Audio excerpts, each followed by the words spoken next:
toplantısına hepiniz hoş geldiniz.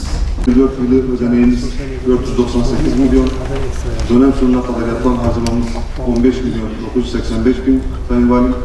Parasal gerçekleşmemiz %23, fiziksel gerçekleşmemiz %31, başlamayan proje sayımız 6, devam eden proje sayımız da 8 Sayın Valim. Karayolları 9. Bölge Müdürlüğü olarak 6 ile hizmet vermekteyiz. Sayın Valim, toplam 4842 kilometre yol ağımız bulunmakta. Mardin özelinde ise 371 kilometre devlet yolu, 440 kilometrede il yolu olmak üzere toplam 811 kilometre yol ağımız bulunmakta. Toprak su kaynaklarımıza geldiğimiz zaman bir önce arz ettiğim şekilde 8627 kilometre karelik bir alanımıza sahibiz. Ve toplam su potansiyelimiz ise yeraltı ve yerüstü olarak topladığımız zaman 2.2 milyar metreküptür. 150 kilometre, 300 kilometrelik geniş bir alanda üretim kuyularımızın olduğu yer burası. Tabii Van'da ve Hakkari'de sondaj kuyularımız devam etmektedir. Buradaki değer sadece üretim yaptığımız sahaları göstermektedir. 2004 yılının ilk 5 ayın sonunda 970 kuyudan ürettiğimiz ortalama 40 bin varilidir. Bu 970 kuyunun 79 tanesi Mardin sınırları içerisinde olup üretim değerimiz günlük olarak 1286 varilidir.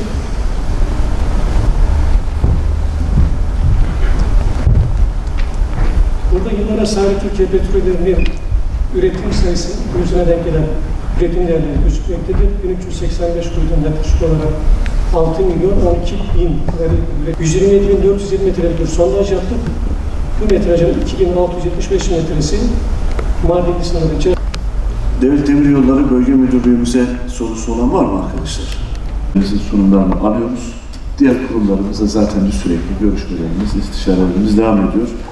Gayretlerimizden dolayı burada kaymakamlarımız var, vali yardımcılarımız, belediye başkanlarımız, bölge müdürlerimiz, kurum müdürlerimiz, il müdürlerimiz ve kuruluşlarımızın kıymetli yöneticileri burada. Her birinize teşekkür ediyorum. Sizin şahsınızda bütün personellerinize teşekkür ediyorum. Her birimiz Mardin'imiz için, bu güzel şehir için, bu kültür ve medeniyet şehri için gayret etmeye devam ediyoruz inşallah.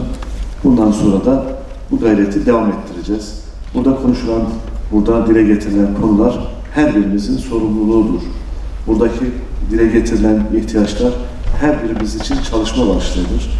Dolayısıyla sadece konuştuk, gittik değil, konuştuk, anlattık, notlarımızı aldık, gittik, dersimize çalıştık. Bir sonraki toplantıya da hazır hale gelmek amacıyla bu gayreti lütfen gösterelim. Vatandaşımız bizden hizmet bekliyor, vatandaşımız bizden yatırım bekliyor.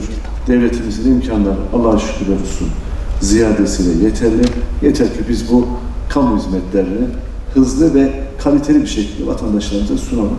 Bu anlamda her birimizin gayreti çok önemli. Tabii basın mensuplarımıza da buradan bir teşekkür etmek gerekiyor. Bizim bu kamu hizmetlerini vatandaşlarımıza anlatma noktasında, şehrin ihtiyaçlarını anlatma noktasında gayret gösteriyorlar. Bugün de burada arkadaşlarımız, bazen unutuyoruz teşekkürü ama onlara da hasreten bugün tekrar teşekkür ediyorum. 15 Temmuz malum pazartesi günü ülkemizin, tarihimizin belki de en hain darbe girişimi diyebiliriz.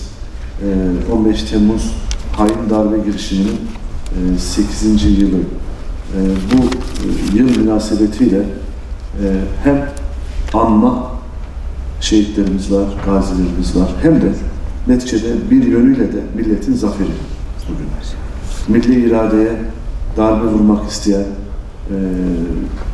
bu şer güçlere karşı FETÖ terör örgütü başta olmak üzere verilen önemli bir derstir aslında. Belirtin bunlar önemli projeler. Bir geri gelin.